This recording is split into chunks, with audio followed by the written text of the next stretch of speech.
بسم اللہ الرحمن الرحیم۔ السلام علیکم۔ کل سے سوشل میڈیا پر ایک اسلام آباد کی تعلیمی ادارے کی طرف سے شائع ہونے والا ایک انگلش لٹریچر کا پیراگراف ہے جس کا بہت زیادہ ذکر کیا جا رہا ہے اور اس پہ شدید تنقید بھی کی جا رہی ہے اور جس نے ایک تہلکہ سا مچا دیا ہے اور ہمارے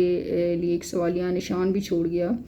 کہ آخر ایک اسلامی مملکت کے اندر، ایک اسلامی ریاست کے تعلیمی ادارے کے اندر آخر ایسی کیا ضرورت پیش آئی کہ اس طرح کا مواد جو ہے وہ سامنے لایا گیا اور پھر ہمارے طالب علموں کے ذہن کو گندا کرنے کی کوشش کی گئی۔ بظاہر تو اس پیراگراف کے اندر یہ بتایا گیا کہ یہ فرانس میں ہے اور وہاں پہ مارک اور جولی بہن بھائی ہیں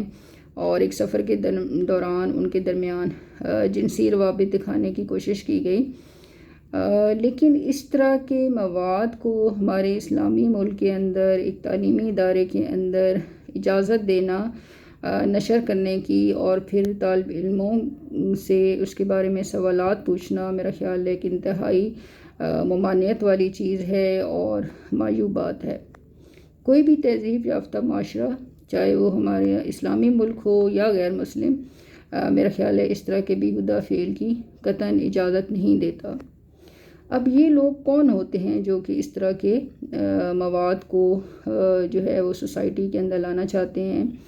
تو دیکھا یہ گیا کہ حقیقت میں اس طرح کے جو لوگ ہیں ان کے دو مقاصد ہوتے ہیں۔ نمبر ایک، یہ وہ لوگ ہوتے ہیں جو کہ خود اس طرح کی سرگرمیوں میں ملوث ہوتے ہیں اور پھر وہ یہ چاہتے ہیں کہ زیادہ سے زیادہ لوگ جو ہے وہ اس کام میں ان کا ساتھ دیں اور پھر ایک پوری سوسائٹی میں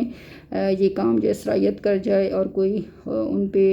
تنقید والا یا روک ٹوک والا کوئی نہ ہو۔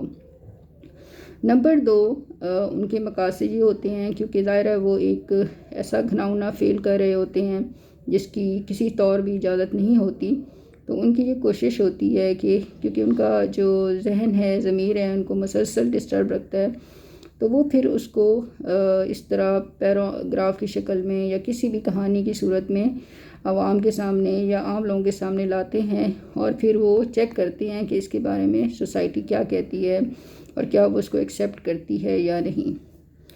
میرا یہ خیال ہے کہ کیونکہ اس کے بارے میں انکوائری بھی ہوئی اور وہ پروفیسر صاحب جو ہیں ان کو اس ادارے سے نکال دیا گیا، تو کہنا یہ ہے کہ اگر ایک باولا کتا ہو گھر کا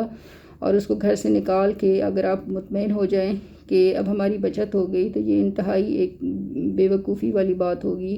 کیونکہ باولا کتا جو ہے یا تو اس کا علاج کیا جاتا ہے یا اس کو ختم کر دیا جاتا ہے، تلف کر دیا جاتا ہے۔ بالکل اسی طرح اگر کوئی شخص اس طرح کی حرکت کرتا ہے، اس طرح کا بیہودہ مواد جو ہے وہ طالب علموں میں لے کے آتا ہے، تو اس کو صرف نکال دینا ہی کافی نہیں ہے، بلکہ اس پہ پابندی ہونی چاہیے کہ وہ کسی بھی ادارے میں اپنی تدریسی جو اس کی ایکٹیویٹیز ہیں وہ آگے کنٹینیو نہیں رکھ پائے گا۔ اور نمبر دو یہ کہ اس کی جو ہے وہ سائیکو تھیراپی کی جائے، اس کی نفسیات کو سمجھا جائے، اس کا علاج کیا جائے، تاکہ ہماری جو نسلیں ہیں وہ اس طرح کے مواد سے، اس طرح کی گندی سوچ سے اور نفسیات سے محفوظ رہ سکیں۔ اپنا اور اپنے بچوں کا بہت خیال رکھیے گا۔ بہت شکریہ۔ اللہ حافظ۔